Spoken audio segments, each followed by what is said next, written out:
Skin care ചെയ്യാൻ ഇഷ്ടമുള്ളവരാണ്, ആഗ്രഹമുള്ളവരാണ് ഇന്ന് നമ്മളിൽ കൂടുതൽ പേരും. അത് ആണുങ്ങളായിക്കോട്ടെ, പെണ്ണുങ്ങളായിക്കോട്ടെ.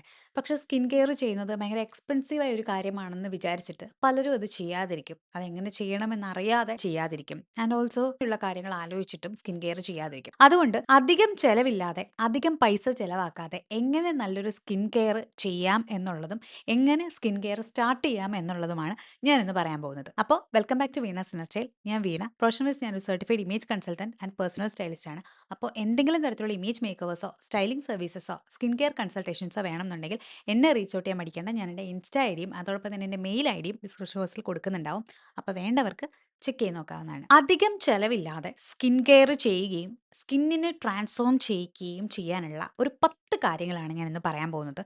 ഇത് ശ്രദ്ധിച്ചു കഴിഞ്ഞാൽ ഏതൊരാൾക്കും ആക്ച്വലി ബേസിക് ആയിട്ട് ഒരു നല്ല സ്കിൻ കെയർ റുട്ടീൻ ബിൽഡ് ചെയ്യാൻ പറ്റും. അതുപോലെ തന്നെ എല്ലാ ആൾക്കാർക്കും സ്കിന്ന് വലിയ കുഴപ്പമൊന്നുമില്ലാതെ സ്കിന്നിനെ നന്നായിട്ട് കൊണ്ടുപോകാനും പറ്റും. ഇത് ഞാൻ പറയുന്നത് പുതുതായിട്ട് ചിലപ്പോൾ എന്തെങ്കിലും മാറ്റം വരുത്തുന്നതിനേക്കാൾ കൂടുതൽ ഇപ്പോൾ ഉള്ള സ്കിന്നിനെ ഏറ്റവും ബെറ്റർ ആയിട്ട് പ്രിസർവ് ചെയ്ത് നന്നാക്കി കൊണ്ടുപോകാൻ വേണ്ടിയിട്ട് അതുകൊണ്ട് സാധിക്കും. അതിൽ ഒന്നാമത്തെ കാര്യമാണ് സൺസ്ക്രീൻ ഡെയിലി യൂസ് ചെയ്യണം എന്നുള്ളത്. എന്നോട് ചോദിക്കുകയാണെങ്കിൽ ഏറ്റവും ബെസ്റ്റ് ആയിട്ടുള്ള ഒരു ആന്റി ഏജിങ് പ്രോഡക്റ്റ് ഏതാണെന്ന് ചോദിച്ചാൽ ഞാൻ സൺസ്ക്രീൻ മാത്രമേ പറയുള്ളൂ. സൺസ്ക്രീൻ എന്ന് പറയുന്നത് പുതിയതായിട്ട് സ്കിന്നിന് ഗ്ലോ കൊണ്ടുവരുന്ന ഒരു കാര്യമോ, സ്കിന്നിന് എന്തെങ്കിലും ഒരു ചേഞ്ച് കൊണ്ടുവരുന്ന ഒരു കാര്യമോ, സ്കിന്നിനെ ട്രീറ്റ് ചെയ്യുന്ന ഒരു കാര്യമോ ആയിട്ടല്ല നമ്മൾ കാണേണ്ടത്. സ്കിന്നിനെ പ്രൊട്ടക്ട് ചെയ്യാൻ വേണ്ടിയിട്ടാണ് സൺസ്ക്രീൻ യൂസ് ചെയ്യേണ്ടത്. ഇപ്പോൾ ഉള്ള സ്കിന്നിനെ ഏറ്റവും നന്നായിട്ട് അത് അങ്ങനെ തന്നെ പ്രിസർവ് ചെയ്യാൻ വേണ്ടിയിട്ടാണ് സൺസ്ക്രീൻ യൂസ് ചെയ്യണം എന്ന് പറയുന്നത്. നമ്മൾ മനുഷ്യരാണ്, പ്രായമായിക്കൊണ്ടിരിക്കുന്ന ആൾക്കാരാണ്, സ്കിന്നിന് ഏജ് വ്യത്യാസങ്ങൾ ഉണ്ടാവും. പക്ഷേ സ്റ്റിൽ സ്കിന്ന് നന്നായിട്ട് ഇരിക്കണമെന്നുണ്ടെങ്കിൽ സൺസ്ക്രീൻ ഡെയിലി യൂസ് ചെയ്യണം എന്നുള്ളതാണ്. ചില ആൾക്കാരുണ്ട്, നമ്മൾ ഇൻഡോർ ആണ് ഇരിക്കുന്നത്, അപ്പൊ അതുകൊണ്ട്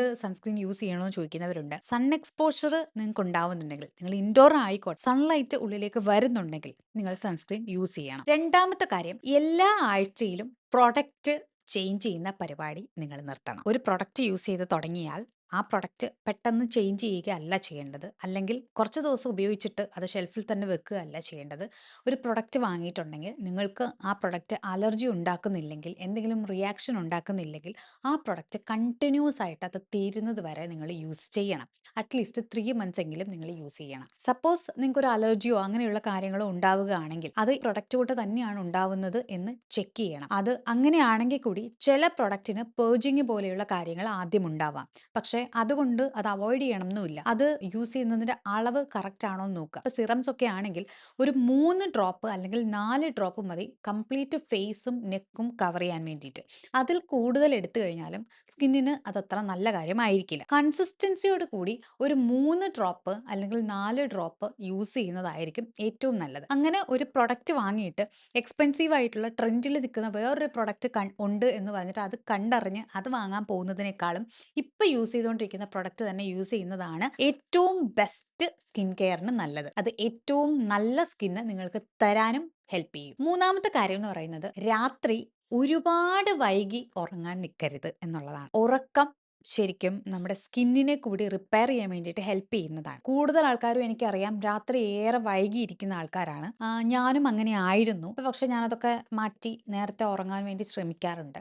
അതിന്റെ ചേഞ്ച് എൻ്റെ സ്കിന്നിൽ കാണാറുമുണ്ട്. അങ്ങനെ ഒരു കാര്യം കൂടി നമ്മൾ ശ്രദ്ധിക്കേണ്ടതുണ്ട്. ബിക്കോസ് നമ്മൾ നൈറ്റ് സ്കിൻ കെയർ റുട്ടീൻ ഒക്കെ ചെയ്ത് കഴിഞ്ഞിട്ട് അത് റിപ്പയർ ചെയ്യാൻ വിടുക, അങ്ങനെയൊക്കെയുള്ള കാര്യങ്ങൾക്ക് നമ്മൾ വിടാറുണ്ട്. രാത്രി നന്നായിട്ട് ഉറങ്ങണം. നമ്മൾ എത്ര സ്കിൻ കെയർ എന്തൊക്കെ ഉപയോഗിച്ചാലും രാത്രി നന്നായിട്ട് ഉറങ്ങിയിട്ടില്ലെങ്കിൽ, ആ ക്ഷീണം ഉണ്ടെങ്കിൽ നമ്മുടെ മുഖത്ത് കാണാൻ പറ്റും. സോ സ്കിൻ കെയറിൽ ഒഴിച്ചുകൂടാൻ പറ്റാത്ത ഒരു വലിയ കാര്യമാണ് ഉറക്കം. ഈ ഉറക്കത്തിന് നമുക്ക് പൈസ ചെലവാക്കേണ്ട ആവശ്യമൊന്നുമില്ല. നേരത്തെ കിടന്ന് ഉറങ്ങാൻ വേണ്ടിയിട്ട് നമ്മളൊന്ന് ശീലിച്ചാൽ മതി. നമ്മുടെ ഒരു ഹാബിറ്റിനകത്ത് ഉണ്ടായാൽ മതി. അതൊക്കെ ഈ പറഞ്ഞതുപോലെ ചെലവില്ലാതെ നമ്മുടെ ഫേസിലെ ബ്രൈറ്റ്നസ് ഒക്കെ ഇൻക്രീസ് ചെയ്യാൻ വേണ്ടിയിട്ടും ടയർഡ്നെസ് ഇല്ലാതാക്കാൻ വേണ്ടിയിട്ടും ഒക്കെ ഹെൽപ്പ് ചെയ്യുന്ന, ഡൾ സ്കിൻ അല്ലാതിരിക്കാൻ വേണ്ടിയിട്ടും ഒക്കെ ഹെൽപ്പ് ചെയ്യുന്ന കാര്യങ്ങളാണ്. നാലാമത്തെ കാര്യം, ട്രെൻഡിന് പുറകെ പോവാതിരിക്കുക എന്നുള്ളതാണ്. വൈറൽ പ്രൊഡക്റ്റ് യൂസ് ചെയ്യുന്നതിനേക്കാൾ നല്ലത് കൺസിസ്റ്റൻസി ഉള്ള ഒരു ഹാബിറ്റ് സ്കിൻ കെയറിൽ ഉണ്ടാക്കി വെക്കുക എന്നുള്ളതാണ്. ഫോർ എക്സാമ്പിൾ, ഇപ്പം മുഖം കഴുകുന്നത്, രാവിലെ എണീറ്റിട്ട് ചെറുപയർ പൊടി കൊണ്ട് മുഖം കഴുകുന്ന ആൾക്കാരുണ്ട്. കൺസിസ്റ്റൻസിയോട് കൂടി അത് ചെയ്യുകയാണെങ്കിൽ അത് മതിയാവും. സ്ട്രോങ് ആയിട്ടുള്ള ഇൻഗ്രീഡിയൻസ് വെച്ചിട്ട് രാവിലെ എണീറ്റ് ഫേസ് വാഷ് ചെയ്യണം അല്ലെങ്കിൽ ഫേസ് വാഷ് വാങ്ങണം എന്നാൽ മാത്രമേ സ്കിന്ന് നന്നാവുള്ളൂ, അങ്ങനെയൊന്നുമില്ല. പക്ഷെ ഇത് കൺസിസ്റ്റൻസിയോട് കൂടി ചെയ്യുന്നത് പോകുന്നതാണ് ഏറ്റവും നല്ല കാര്യം. ഫേസ് ക്ലീൻ ആക്കി വെക്കാനാണ് നമ്മൾ ഫേസ് വാഷ് യൂസ് ചെയ്യുന്നതെന്ന് ആദ്യം മനസ്സിലാക്കണം. അതിന് ഒരുപാട് ഹാർഷ് ആയിട്ടുള്ളത് നമുക്ക് വേണ്ട. ഒരുപാട് ഒരുപാട് ഇൻഗ്രീഡിയൻസ് പൊട്ട് നിറച്ചതും നമുക്ക് വേണ്ട. മൈൽഡ് ആയിട്ടുള്ള ഒരു ഫേസ് വാഷ് മതിയാവും. പക്ഷേ കറക്റ്റായിട്ട് സ്കിന്നിലെ എല്ലാ ഇംപ്യൂരിറ്റീസും നമ്മൾ എടുത്ത് കളയുന്നുണ്ട് എന്ന് നമ്മൾ ഉറപ്പുവരുത്തുകയും വേണം. നമ്മളുടെ സ്കിന്നിന് സ്യൂട്ടബിൾ ആവുന്ന കാര്യങ്ങളാണെന്ന് ഉറപ്പുവരുത്തുകയും വേണം. ഇത്രയും ഉണ്ടെങ്കിൽ നമുക്ക് വളരെ സിമ്പിൾ ആയിട്ടുള്ള കാര്യങ്ങൾ ഉപയോഗിച്ചിട്ട് സ്കിന്ന് ക്ലീൻ ആക്കി വെക്കാവുന്നതേ ഉള്ളൂ. സ്കിന്ന് ക്ലീൻ ആക്കി വെക്കുക എന്നുള്ളത് വളരെ ഇമ്പോർട്ടന്റ് ആയിട്ടുള്ള കാര്യമാണ് സ്കിൻ കെയറിന്റെ കാര്യത്തിൽ. ആദ്യം നമ്മൾ പറയത്തില്ലേ ക്ലെൻസിങ്, ടോണിങ്, മോയ്സ്ചറൈസിങ്, അല്ലെങ്കിൽ ക്ലെൻസിങ്, മോയ്സ്ചറൈസിങ്, സൺസ്ക്രീൻ എന്നൊക്കെ പറയുമ്പോൾ ക്ലെൻസിങ്, ക്ലീൻ ചെയ്യുക എന്നുള്ള പ്രോസസ്സ് അത്രയും ഇമ്പോർട്ടന്റ് ആയിട്ടുള്ള ഒരു കാര്യമാണ്. സോ ഈ ഹാബിറ്റ് ആണ് നമുക്ക് വൈറൽ പ്രൊഡക്റ്റ് യൂസ് ചെയ്യുന്നതിനേക്കാളും ഏറ്റവും ഇമ്പോർട്ടന്റ് ആയിട്ടുള്ള കാര്യം. അഞ്ചാമത്തെ കാര്യം, സ്കിന്ന് ഓയിലി സ്കിൻ ആണ് എന്ന് കരുതി മോയ്സ്ചറൈസർ യൂസ് ചെയ്യാതിരിക്കരുത് എന്നുള്ളതാണ്. ഒരുപാട് പേര് പറഞ്ഞ് നിങ്ങൾ കേട്ടിട്ടുണ്ടാവാൻ സാധ്യതയുള്ള ഒരു കാര്യമാണ്. ബിക്കോസ് ഡീഹൈഡ്രേറ്റഡ് ആയിട്ട് സ്കിന്നിൽ ഇരുന്ന് കഴിഞ്ഞാൽ സ്കിന്ന് കൂടുതൽ ഓയിൽ പ്രൊഡ്യൂസ് ചെയ്യും. അപ്പോൾ ഓയിലി സ്കിന്നുള്ള ആൾക്കാർക്ക് കുറച്ച് കൂടുതൽ ഓയിൽ പ്രൊഡ്യൂസ് ചെയ്യുന്നതായിട്ട് മനസ്സിലാവും. സോ അതുകൊണ്ട് മോയ്സ്ചറൈസ് ചെയ്യുക എന്നുള്ളതാണ്. ആവശ്യത്തിന് സ്കിന്ന് മോയ്സ്ചറൈസ് ചെയ്യുക. ഞാൻ പറയുന്നത് മോയ്സ്ചറൈസറും സൺസ്ക്രീനും എല്ലാം കൂടെ ലെയർ ചെയ്തിട്ട് ഭയങ്കര കട്ടിക്ക് ഇടണം അങ്ങനെയൊന്നും അല്ല. അപ്പോൾ നിങ്ങളുടെ സൺസ്ക്രീൻ, നിങ്ങൾ ഉപയോഗിക്കുന്ന സൺസ്ക്രീൻ അത്യാവശ്യം ഹൈഡ്രേറ്റഡ് ആയിട്ടുള്ള സൺസ്ക്രീൻ ആണെങ്കിൽ അത് മാത്രം യൂസ് ചെയ്താൽ മതിയാവും മോയ്സ്ചറൈസർ ആയിട്ടും സൺസ്ക്രീൻ ആയിട്ടും. അതല്ലെങ്കിൽ നിങ്ങളുടെ യൂസ് ചെയ്യുന്ന സിറം അത് ഭയങ്കര ഹൈഡ്രേറ്റിംഗ് ആയിട്ടുള്ള ഒരു സിറം ആണെങ്കിൽ അത് യൂസ് ചെയ്ത് കഴിഞ്ഞാൽ തന്നെ ആക്ച്വലി മതിയാവും. അപ്പോൾ നമ്മൾ ഉപയോഗിക്കുന്ന പ്രൊഡക്റ്റ് എന്താണെന്നുള്ളത് അനുസരിച്ചിട്ടും കൂടി ഈ ഒരു കാര്യം ഇരിക്കും. ഒത്തിരി ഭയങ്കര ഡ്യൂയി ആയിട്ട് അങ്ങനെ വെക്കാൻ വേണ്ടിയിട്ട് കുറേ ലെയർ ചെയ്ത് സ്കിന്നിനെ കൺജസ്റ്റഡ് ആക്കി വെക്കണം എന്ന് യാതൊരുവിധ നിർബന്ധവുമില്ല. നമുക്ക് രാവിലെ മോയ്സ്ചറൈസർ സ്കിപ്പ് ചെയ്യാവുന്നതേ ഉള്ളൂ എന്നാണ് എനിക്ക് കൂടുതൽ സമയത്ത് തോന്നിയിട്ടുള്ളത്. ബിക്കോസ് നമ്മുടെ കേരളത്തിലാണ്, ഇപ്പോൾ ഹ്യൂമിഡിറ്റി ഉള്ള ഒരു സമയമാണ്. രാവിലെ മോയ്സ്ചറൈസർ സ്കിപ്പ് ചെയ്തിട്ട് സൺസ്ക്രീൻ മാത്രം യൂസ് ചെയ്ത് കഴിഞ്ഞാലും കംപ്ലീറ്റ്ലി ഫൈൻ ആയിട്ടാണ് എനിക്ക് ഫീൽ ചെയ്തിട്ടുള്ളത്. സൺസ്ക്രീൻ രാത്രി യൂസ് ചെയ്യാത്തത് കൊണ്ട് തന്നെ രാത്രിയിൽ ഒരു മോയ്സ്ചറൈസറിന്റെ ആവശ്യം ഉണ്ടാവാറുണ്ട്. ആറാമത്തെ കാര്യം, പില്ലോ കവർ റെഗുലർ ആയിട്ട് ക്ലീൻ ചെയ്യുക എന്നുള്ളതാണ്. എന്ന് വെച്ചാൽ നമ്മൾ രാത്രിയിൽ ഉറങ്ങുമ്പോൾ പില്ലോയിൽ മുഖം വെച്ചിട്ടാണ് കിടന്നുറങ്ങുക. എത്ര മണിക്കൂറാണ് ഉറങ്ങുന്നത് നമ്മൾ ഓൾറെഡി പറഞ്ഞു. ഒരു 7 മുതൽ 9 മണിക്കൂർ വരെ, അല്ലെങ്കിൽ ഒരു 8 മണിക്കൂർ വരെയൊക്കെ നമ്മൾ ഉറങ്ങും. അപ്പം അത്രയും നേരം നമ്മുടെ ഫേസ് പില്ലോയിലായിരിക്കും ഉണ്ടാവുക. സോ അതുകൊണ്ട് തന്നെ പില്ലോ കവറിൽ ഒരുപാട് ഡേർട്ടൊക്കെ ഉണ്ടെങ്കിൽ അത് ഫേസിലേക്ക് വരികയും അതുവഴി സെൻസിറ്റീവ് സ്കിന്നൊക്കെ ആണെങ്കിൽ ഒരുപാട് പിമ്പിൾസ് വരികയും ഒക്കെ ചെയ്യും. ചില ആൾക്കാർക്ക് ശ്രദ്ധിച്ചിട്ടുണ്ടാവും, ഫേസിന്റെ ഒരു സൈഡിൽ മാത്രമായിരിക്കും പിമ്പിൾ വന്നുകൊണ്ടിരിക്കുന്നത്. അത് കൂടുതലായിട്ടും ഈ പില്ലോ കേസിന്റെ പ്രശ്നം കൂടിയാവും. സോ ഇത് നമുക്കധികം ചിലവില്ലാതെ ചെയ്യാൻ പറ്റുന്ന ഒരു കാര്യമാണ് പില്ലോ കേസ് റെഗുലർ ആയിട്ട് വാഷ് ചെയ്യുക എന്നുള്ളത്. അല്ലെങ്കിൽ റെഗുലർ ആയിട്ട് എന്ന് പറയുമ്പോൾ എല്ലാ ദിവസവും ചെയ്തുകൊണ്ടിരിക്കണം എന്നല്ല ഞാൻ പറയുന്നത്. ഈവൻ ദോ നമുക്ക് മനസ്സിലാവും അതിനകത്തൊരു കുറച്ചധികം നാളായത് വാഷ് ചെയ്തിട്ട് അതിന് സ്മെല്ലൊക്കെ വരാൻ തുടങ്ങി, അല്ലെങ്കിൽ അതിനൊരു അത് ക്ലീൻ അല്ല എന്നൊക്കെ തോന്നുകയാണെങ്കിൽ അപ്പോഴെങ്കിലും നിങ്ങളത് വാഷ് ചെയ്യുക, അത് ചേഞ്ച് ചെയ്യുക, അങ്ങനെയുള്ള കാര്യങ്ങളൊക്കെ ചെയ്ത് മുന്നോട്ട് പോയി കഴിഞ്ഞാൽ അത് നല്ലൊരു കാര്യമായിരിക്കും. ഏഴാമത്തെ കാര്യമാണ് ഓവർ എക്സ്ഫോളിയേറ്റ് ചെയ്യുന്നത് ഒഴിവാക്കുക എന്നുള്ളത്. ഓവർ എക്സ്ഫോളിയേറ്റ് ചെയ്യുക എന്ന് പറയുമ്പോൾ ഒരുപാട് ആൾക്കാർ പറയുന്നൊരു കാര്യമാണ് എക്സ്ഫോളിയേറ്റ് ചെയ്യണം സ്കിന്ന് എന്നുള്ളത്. ഞാനും പറയാറുണ്ട്. എക്സ്ഫോളിയേറ്റ് ചെയ്യുന്നത് സ്കിന്നിന്റെ ഡെഡ് സ്കിൻ സെൽസ് ഒക്കെ മാറി പുതിയ സ്കിൻ സെൽസ് വരാനും സ്കിന്നൊന്ന് ഡൾനെസ് മാറ്റാനും ഒക്കെ ഹെൽപ്പ് ചെയ്യുന്ന ഒരു കാര്യം തന്നെയാണ്. പക്ഷേ ചില ആൾക്കാർ എല്ലാ ദിവസവും എക്സ്ഫോളിയേറ്റ് ചെയ്യും. അതായത് ഇപ്പോൾ കോഫി സ്ക്രബ് അങ്ങനെയുള്ള കാര്യങ്ങളൊക്കെ വെച്ചിട്ട് എല്ലാ ദിവസവും എക്സ്ഫോളിയേറ്റ് ചെയ്യും.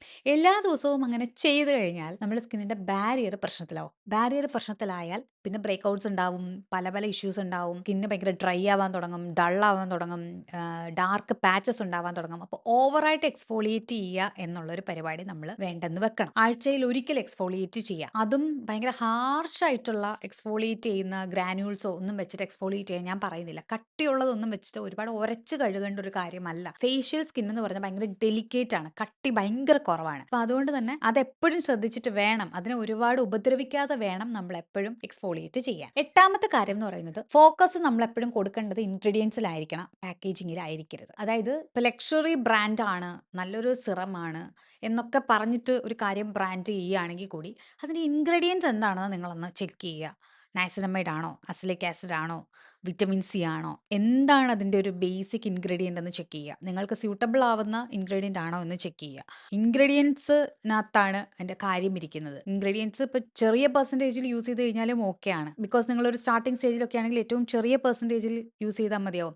വലിയ പെർസെൻറ്റേജിലുള്ള ഭയങ്കര സ്ട്രോങ് ആയിട്ടുള്ള ഒരുപാട് എക്സ്പെൻസീവ് ആയിട്ടുള്ള ലക്ഷറി ആയിട്ടുള്ള പ്രോഡക്ട്സ് ഒന്നും യൂസ് ചെയ്യണം എന്നില്ല. വളരെ മിനിമലായിട്ട് ഈവൻ നമ്മുടെ ഫാർമസി പ്രൊഡക്റ്റ് യൂസ് ചെയ്താൽ പോലും നമുക്ക് നല്ലൊരു സ്കിൻ കെയർ റുട്ടീൻ കൊണ്ടുവരാൻ പറ്റും.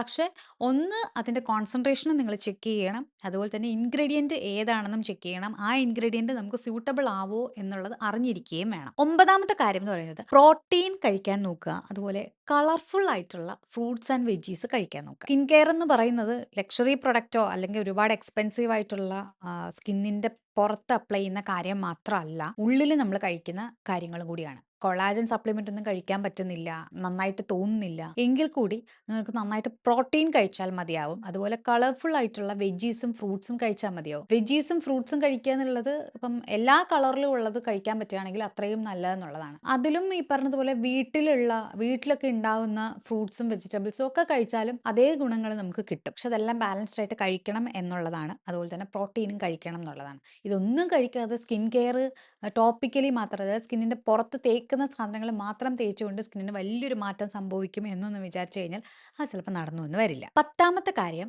ആവശ്യത്തിന് സമയം കൊടുക്കുക സ്കിന്നിന് ട്രാൻസ്ഫോം ആവാൻ എന്നുള്ളതാണ്. ഒരു ദിവസം കൊണ്ട് നടക്കുന്ന ഒരു കാര്യമല്ല സ്കിൻ ട്രാൻസ്ഫോർമേഷൻ. 2 ദിവസം കൊണ്ട് നടക്കുന്ന ഒരു കാര്യമല്ല സ്കിൻ ട്രാൻസ്ഫോർമേഷൻ. ചിലപ്പോൾ ആഴ്ചകളും മാസങ്ങളും എടുത്തു എന്ന് വരും. അപ്പോൾ നിങ്ങളുടെ സ്കിന്ന് വേറെ ഇറിറ്റേഷൻ സ്വഭാവങ്ങളൊന്നും കാണിക്കുന്നില്ലെങ്കിൽ എപ്പോഴും ആ ക്ഷമയോട് കൂടിയിട്ട് വേണം സ്കിൻ കെയറിനെ സമീപിക്കാൻ. ഞാൻ ഈ പറഞ്ഞ ഇത്രയും കാര്യങ്ങളൊക്കെ ചെയ്താൽ തന്നെ നല്ലൊരു സ്കിന്ന് നിങ്ങൾക്ക് അച്ചീവ് ചെയ്ത് എടുക്കാൻ പറ്റും. ബേസിക് ആയിട്ടുള്ള അത് ബേസിക് ആയിട്ട് അച്ചീവ് ചെയ്ത് എടുത്തതിന് ശേഷം നിങ്ങൾക്ക് പിന്നീട് അടുത്ത സ്റ്റെപ്പ് എന്ത് വേണം എന്നുള്ളത് ആലോചിക്കുകയോ പുതിയ ഇൻഗ്രീഡിയൻസ് പരീക്ഷിക്കുകയോ ഒക്കെ ചെയ്യാം. പക്ഷെ പുതിയ ഇൻഗ്രീഡിയൻസ് എപ്പോൾ പരീക്ഷിച്ചാലും നിങ്ങളുടെ സ്കിന്നിന്റെ ഇപ്പോൾ ഉള്ള കണ്ടീഷനെ അത് വേസ്റ്റ് ആക്കുന്നതല്ല എന്ന് ഉറപ്പുവരുത്തുകയും കൂടി വേണം. സമയം കൊടുക്കുക. സമയം കൊടുത്തിട്ട് സ്കിന്നിന് ചേഞ്ച് ആവുന്നുണ്ടോ നോക്കുക. ഇമ്മീഡിയറ്റ് ചേഞ്ച് അല്ല നമുക്ക് വേണ്ടത്. ഇമ്മീഡിയറ്റ് ചേഞ്ച് തരാൻ പറ്റുന്ന സിറം എന്നൊക്കെ പറഞ്ഞു കഴിഞ്ഞാൽ അത് ഹൈലറോണിക് ആസിഡ് പോലെയുള്ള സിറംസ് ആയിരിക്കും. ബിക്കോസ് അത് ഈ പറഞ്ഞ ഹ്യൂമെക്റ്റൻസ് ആയതുകൊണ്ട് ഹൈലറോണിക് ആസിഡ് പോലെയുള്ള കാര്യങ്ങളാണ് ഇൻസ്റ്റന്റ് ആയിട്ടൊരു ഗ്ലോ ഒക്കെ കൊണ്ടുവരാൻ വേണ്ടി ഹെൽപ്പ് ചെയ്യുന്നത്. മറ്റുള്ള സ്ട്രോങ് ഇൻഗ്രീഡിയൻസ് ഒക്കെ കുറേ അധികം സമയം എടുത്ത് പ്രവർത്തിക്കുന്നതാണ്. അപ്പം അതുകൊണ്ട് ആ സമയം നമ്മൾ എപ്പോഴും സ്കിന്നിന് കൊടുക്കുക എന്നുള്ളത് സ്കിൻ കെയറിനകത്ത് വളരെ ഇമ്പോർട്ടൻ്റ് ആയിട്ടുള്ള ഒരു കാര്യമാണ്. പറഞ്ഞു വന്നത്, സ്കിൻ കെയർ എന്ന് പറയുന്നത്, അല്ലെങ്കിൽ നല്ലൊരു സ്കിൻ കെയർ എന്ന് പറയുന്നത് ഒരുപാട് എക്സ്പെൻസീവ് ആയിട്ടുള്ള ഒരു കാര്യമോ ലക്ഷറി ആയിട്ടുള്ള ഒരു കാര്യമോ ഒന്നുമല്ല. കൺസിസ്റ്റന്റ് ആയിട്ട് സ്കിൻ കെയർ ഹാബിറ്റ് ഉണ്ടായിരിക്കുക, ആ സ്കിൻ കെയർ ഹാബിറ്റ് ഫോളോ ചെയ്ത് പോവുക എല്ലാ ദിവസവും. അങ്ങനെ ചെയ്തു കഴിഞ്ഞാൽ സ്കിന്നിന് ശരിക്കും ഒരു ട്രാൻസ്ഫോർമേഷൻ സംഭവിക്കും. അപ്പോൾ ഇത്രയേ ഉള്ളൂ ഇന്നത്തെ വീഡിയോ. അടുത്ത വീഡിയോയിൽ നമുക്ക് വീണ്ടും കാണാം. വീഡിയോ ഇഷ്ടമായിട്ടെങ്കിൽ സബ്സ്ക്രൈബ് ചെയ്യാൻ മറക്കരുത്. Tata, bye, love U.